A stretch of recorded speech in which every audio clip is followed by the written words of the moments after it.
Oi, gente. Hoje vamos apresentar nosso trabalho sobre Lima Barreto e sua contemporaneidade no livro Cemitério dos Vivos.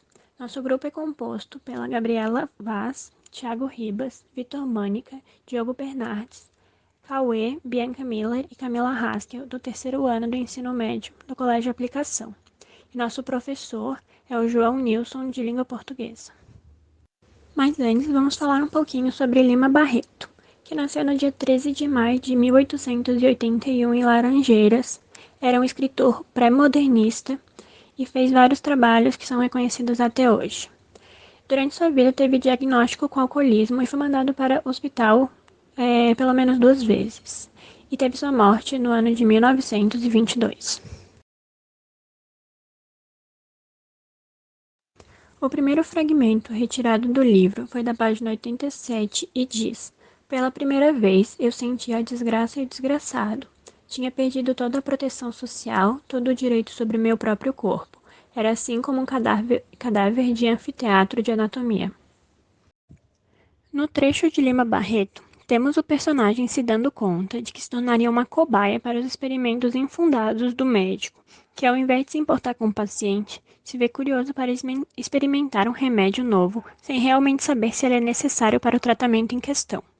Com isso, conseguimos ver uma semelhança bem forte com o momento atual da pandemia da Covid-19 no Brasil e no mundo, em busca de medicamentos capazes de matar o vírus ou pelo menos diminuir sua transmissão, e a hidroxicloroquina foi lançada como uma forma de tratamento precoce. Com o tempo, mesmo sendo sido concluído de que a substância não poderia contribuir para o combate do coronavírus, muitos médicos e até mesmo políticos continuaram e vão continuar a perpetuar o culto da hidroxicloroquina. Então podemos perceber que, da mesma forma que Lima Barreto relatou no livro, ainda hoje médicos receitam fármacos sem se atentarem aos pormenores importantes na análise médica. A polícia, não sei como e por que, adquiriu as manias das generalizações, e as mais infantis. Suspeita de todo sujeito estrangeiro de nome arrevezado, assim os russos, polacos e romaicos são para ela forçosamente caftens. Todo cidadão de cor há de ser por força um malandro, e todos os loucos hão de ser por força furiosos e só transportáveis em carros blindados. Histórias de discriminação por parte da lei são episódios tão frequentes nos dias de hoje quanto nos tempos de Lima Barreto. No trecho escolhido, vemos o apartamento de estrangeiros, negros e pessoas com transtornos, deficiências e vícios. Quando falamos de atualidade, o único grupo cujo status foi drasticamente alterado foi o dos estrangeiros, afinal é chique ser europeu. No caso de pessoas com algum tipo de distúrbio psicológico ou vício, ainda lutamos contra o tabu e a falta de informação. Porém, cada vez mais movimentos em prol da conscientização das pessoas vêm surgindo. Exemplo disso é o Conte Comigo, que trabalha para informar ignorantes no assunto e para ajudar quem precisa. Por fim, quando se trata de pessoas não brancas, o preconceito enraizado no Brasil e no mundo não mudou quase nada. Casos de discriminação são vistos todos os dias. Exemplo recente foi a confusão feita no supermercado Carrefour em 2018, onde Luiz Carlos Gomes, um homem negro, foi perseguido dentro da loja e agredido sem razão aparente. Situação ainda mais recente, como a de George Floyd, também pode ser usada como comprovação de que Lima é sim contemporâneo. Só aqueles que caem em profunda loucura é que perdem o sentimento de propriedade. Bom, nesse trecho, o Lima Barreto se demonstra contemporâneo porque ele retrata a perda de realidade, ou sentido do eu, com o exterior. Ou seja, as pessoas se entregam a uma ocasião e dela não vem mais saída, ocasionando a perda de sentido de propriedade. Podemos ver este caso na atualidade. A notícia retrata que na pandemia o desinteresse por política aumentou. Podemos relacionar com o crescimento de casos de depressão no Brasil. Não que eles estejam loucos, mas sim perderam o senso crítico político e se descaracterizaram da sua identidade, perdendo o sentido de propriedade, se rendendo às regras impostas, como o aumento de tributos do governo e novas leis.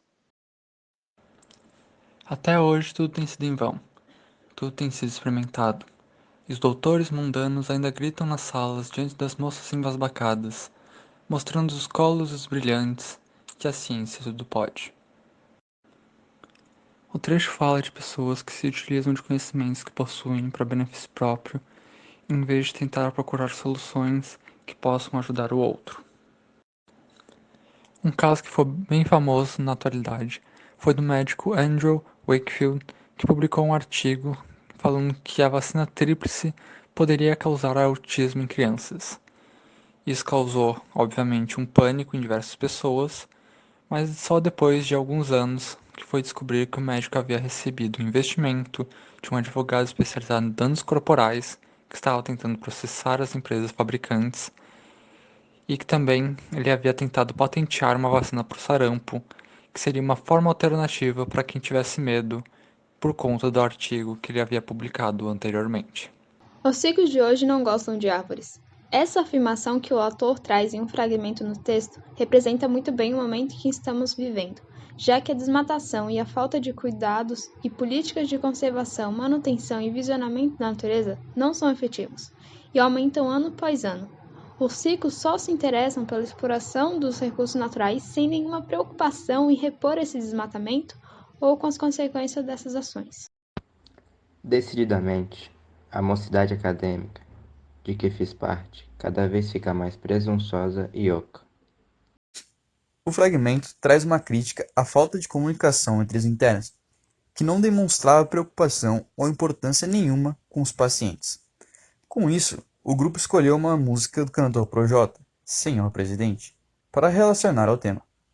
Por mais que a música tenha uma abordagem mais sociopolítica e, com isso, pareça meio fora de ordem colocar em comparação, o plano geral é de falar sobre quem manda e desmanda, e a falta de cuidado com quem depende deles é visível nos dois. Podemos relacionar os dois com a situação atual do país, por exemplo, em tempos de pandemia, UTIs lotadas, e a sensação do povo é de que, mesmo gritando socorro, aqueles no topo.